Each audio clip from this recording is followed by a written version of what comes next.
So hi everyone.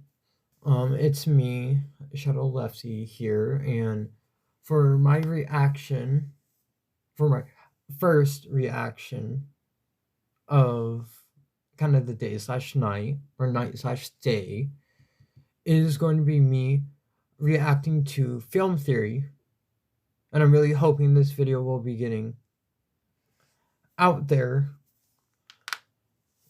when it comes to that. And I just want to be saying that I'm definitely pretty sure this is my first time watching a film theory or film theorist video.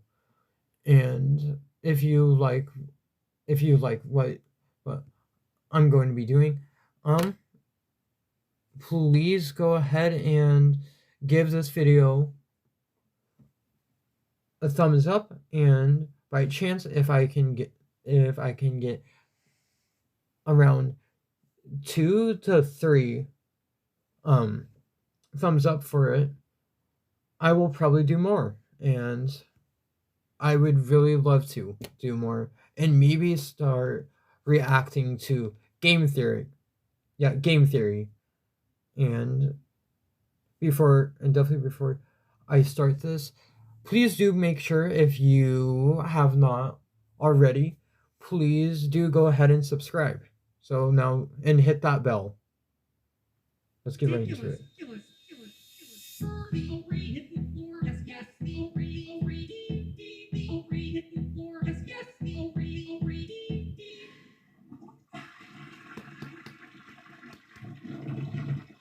Hello, Internet. Welcome to Film Theory, the show that needs you to skibbity dom that subscribe button. Yes?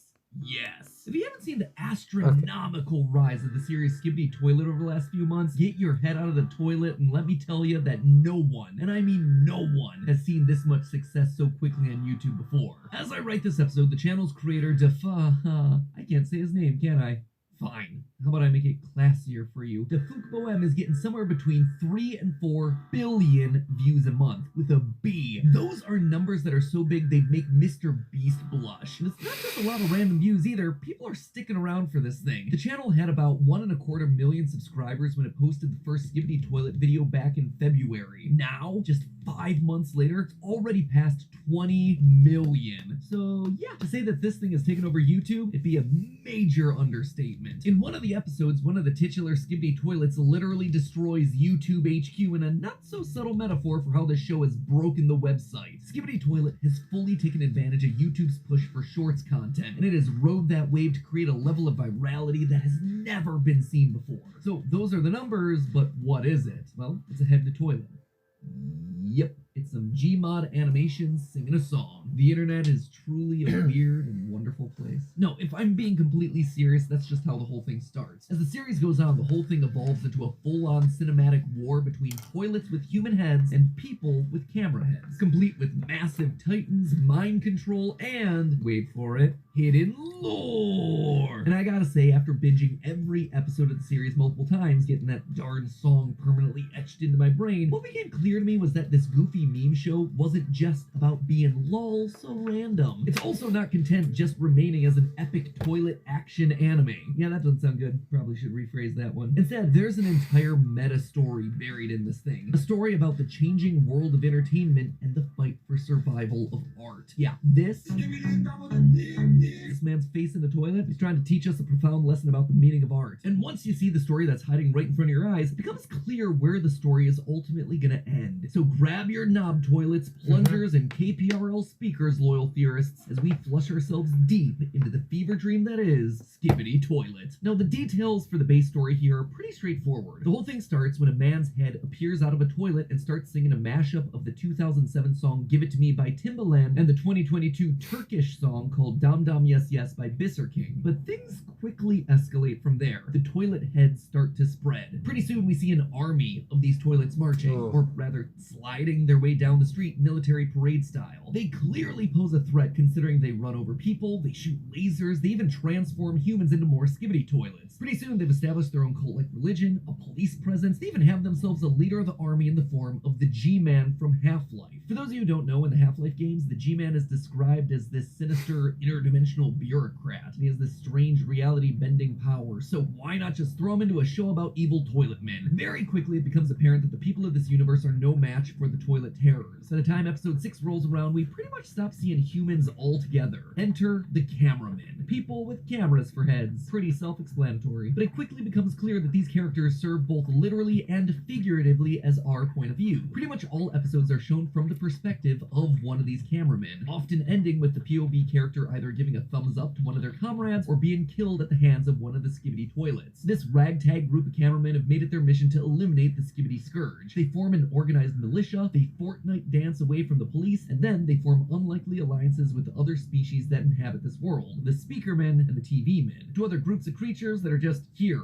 for some reason, probably better suited for a Radio Shack than the front lines. And together they plan to protect the planet from these porcelain pirates. And yeah, that's pretty much about it in terms of broad strokes. The rest of the series basically follows a fairly standard formula. Well, I mean, as standard as a show about sentient monsters from Bed Bath & Beyond gets. We constantly see the cameramen inventing some new technology, such as their giant toilet-kicking boss robots. In turn, the toilets repurpose the discarded remains of their fallen foes to become more and more powerful. This cycle of escalation repeats over and over again, eventually leading to where we currently are in the story, with giant kaiju-level battles between the G-Man toilet and the various Titan robots that are created or partnered with the cameramen. And that, to 99.9999% of people, is what the story of the series is. But I'm here to tell you, it is so much more than that. The battle between the toilet heads and the cameramen is really symbolic of the battle between YouTube content and traditional medias like the film industry. Yes, I'm feeling okay, and no, I don't want your long-sleeved jacket, even though it looks very pleasant and warm. Skibidi Toilet is, at its core, a story about how entertainment is changing, and how the series creator Dafik Bohem is gonna be the one that merges those two worlds together. It sounds insane, right? I know! That's why I'm so excited about this one. Let me explain it to you. As you might or might not know, this series is littered with models, assets, and references to an age gone by on the internet. An age before YouTube.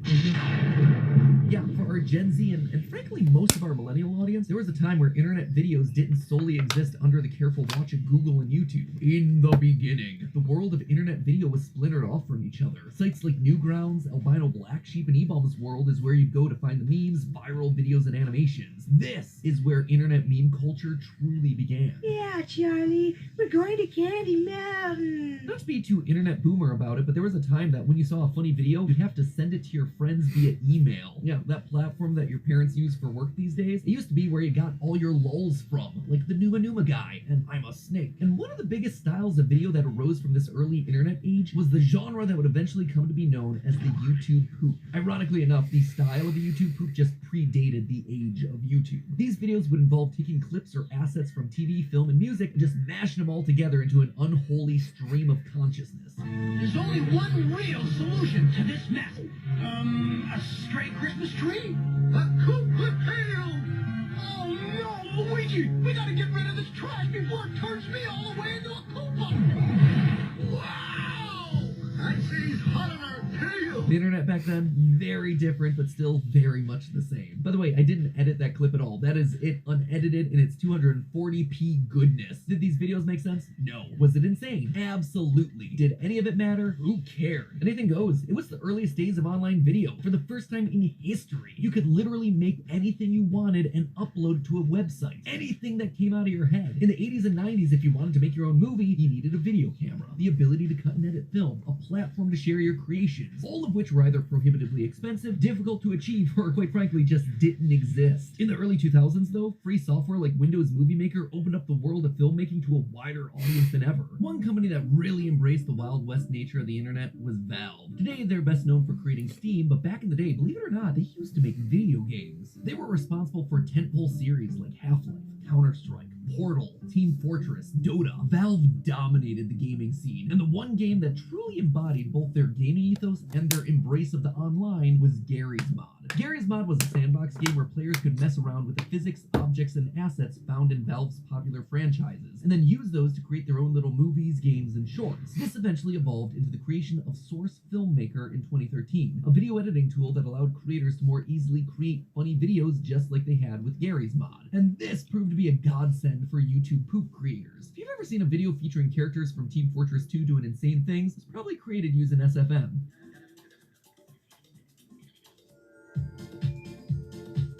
In fact, Defuk Boam, creator of Skibidi Toilet, as we all know, originally made a name for himself online by making these sorts of videos. SFM content exactly like this. I mean, unless I'm wrong, Skibidi Toilet seems like it still is being created in SFM. So why the big trip down memory lane? Well, I believe that those edgy videos, those YouTube poops that came and went with internet trends, I believe that those are what the toilet heads in Skibidi Toilet represent. Look at the evidence. First, there's the fact that the characters are literally toilets, the place where you poop, like a YouTube poop. Pretty direct connection there. Second, there's the fact that the heads of all the Skibidi Toilets are straight from Gary's mod, Half-Life, SFM, drawing yet another direct connection. There's also some more subtle hints as well if you look between the lines. In episode 4, there's a subtle background detail that shows how humans become toilet people as soon as they're exposed to the influence of the toilets. We pan across a normal restaurant, the toilets march in, and suddenly people are transformed into more toilet heads. Some of those toilet heads even rise through the ranks, appearing in later episodes as leaders of the toilet army. It is the definition of virality. The toilet people are a disease that's spreading just like a video going viral in the early days. We also know that the events of the series are happening sometime in the past. In episode 20, after going toe-to-toe against the G-Man, the camera Titan flies away, flying past two very important buildings, the Twin Towers. Notice here how it's an exact replica, straight down to the spire at the top of one of those buildings. This tells us that the events of the series predate the events of September 11th, 2001. Now, admittedly, YouTube poops didn't exist back then. They originated back in 2004, but websites like Newgrounds did exist back then. And Gmod videos were also big in the early internet days, like around 2006. So while it's not an exact timeline match, this toilet world isn't meant to be some dystopian future. Instead, it's much more of a dystopian past, a reference to an earlier time gone by. Also, just take a look at the way that the Skibidi Toilets get stronger throughout the 50-episode series. While the cameramen develop new technology and techniques to get the upper hand in the battles, the toilets instead repurpose, they remix, they reuse the stuff that the cameramen leave behind. If that spirit of remixing isn't just the pure essence of what is YouTube poop, I don't know what is. And then look what you have on the flip side. You have the film, music, and television industry literally represented by audio-visual equipment, cameras, speakers, TVs. It does not get more direct than that. Who else would serve as the perfect antagonist for the literal embodiment of YouTube poop than legacy media? Digital content like YouTube poops are made from reusing and rehashing content from those three industries, just like how the Skibidi Toilets get stronger by repurposing the tech that they find on the camera, speaker, and TV men. Need more proof? The camera, speaker, and TV men being metaphors for the big three media industries has actually been teased throughout the entirety of the series. Back in the beginning of Skibidi Toilet, when we were just dealing with toilets and cameras, we could see a clear hierarchy amongst the ranks of the cameras. While the grunts were all the small closed-circuit TV-style cameras, the more advanced and the more movie-like the camera became, the higher up it was. The big movie studios were literally the most powerful entities. Also, take a look at how the TV Titan goes about destroying the toilets. It uses this sound. Sounds an awful lot like the old THX intro sound. That used to always scare me. Furthermore, there's the main theme song that's used by the speakermen whenever they attack. That Sweet Bop is the 1985 song Everybody Wants to Rule the World by Tears for Fears, who apparently are still touring. Good for them. Not only is this song very on the nose in terms of the theme for the series, two factions at war trying to rule the world, but it's also just an old song from the 80s. It's dated, just like the media it's meant to represent in the series. Media that in the real world is actively fighting off the digital video threat. But there's something off about that, right? It feels like the series wants us to be rooting for the cameraman. In fact, there's this one scene in episode 49 that clearly establishes the toilet heads as the bad guys. Occasionally throughout the series, you'll have a character speak in some distorted voice. What's actually going on there is that they're speaking in reverse. And in that particular episode, the TV says to the toilet what sounds like, "You are so bad," when the whole thing's reversed and cleaned up. But there's no world where we should be rooting for traditional media, right? Especially when you're talking about a digital series. I know the show's odd, but the idea that we're supposed to be sympathizing with some of the least sympathetic industries on the planet seems like a step too far. Meanwhile, we're supposed to dislike the internet video side? I mean, the series got popular because of internet videos. Spoiler alert, singing meme face in a toilet? Yeah, that's the kind of thing that would never happen in the world of TV or film. We are clearly missing some sort of key point here. We have our two sides clearly established, but who or what exactly are we supposed to be rooting for here? Well, that, my friends, is where the most recent episodes come in. At the end of episode 47, we see a G-Man toilet destroy the POV cameraman, just like we've seen him do in many other episodes before. But then, through the lens of our fallen camera, we see someone coming into frame. And it's not just anyone, it's a person. We We haven't seen a human in the series for literally dozens of episodes, and yet, out of the blue, a person appears, and it's not just any person either. This character looks an awful lot like Defook's channel avatar, doesn't it? Like I mentioned earlier, humans didn't really play much of a role in this franchise prior to this very moment. In the beginning, humans were just cannon fodder for the toilet overlords, but now we have one of these humans. In fact, the human who's making the series, inserting himself back into the narrative. And not just here, he's also hidden indoors during the opening seconds of episode 45. But why? One does not simply self-insert their avatar into a 2 billion view a month series so lightly when the story is so deep in its own narrative, unless you have a greater role to play in the story you're about to tell.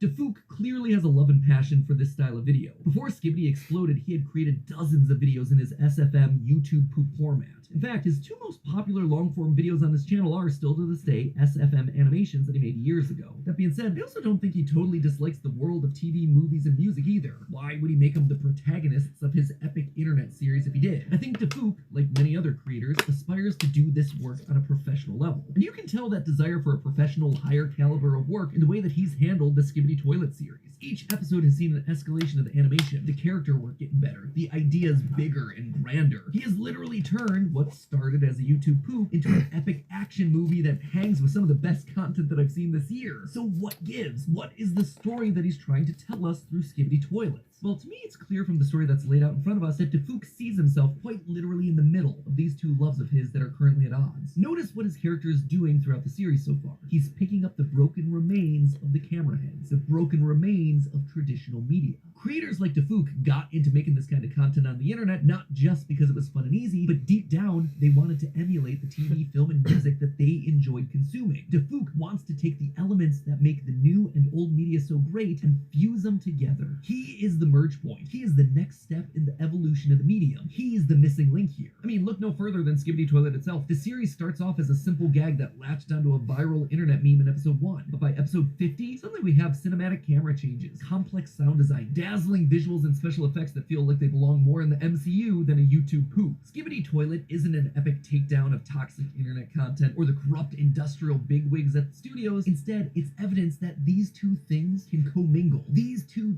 titans of entertainment can coexist together and be stronger as a result. That the best of both worlds can be brought together for the greater good of entertainment. So where does this franchise end up going from here? Well, we have ourselves our new protagonist in Defook, who will eventually take center stage, taking it upon himself to save the world that he loves, the worlds of internet memedom and mainstream media. He's gonna turn out to be the Neo of this universe. He is the chosen one. He'll be the one who'll be able to marry both sides of this war together and show that if the two sides put aside their differences, they can create something truly magical. Or who knows, maybe he'll get a movie deal out of it. And then truly, I would love that. we've had the merging of the worlds. But hey, speaking of blending ideas from multiple industries into one magical product, I want to thank our sponsor for today's video, Opera. With its built-in free VPN and give Opera One a try. Give yourself the better browser experience that you deserve. And as always, my friends, remember, it's just a theory. A film theory. And yes.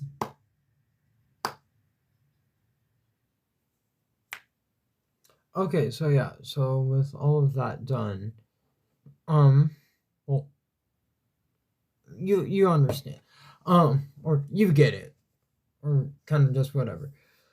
So once again, I do hope you enjoyed my little reaction to the film theory on the Skibidi Toilets, and yeah, so kind of once again, with all of that said, please, kind of, if you haven't already, I know I said this in the beginning,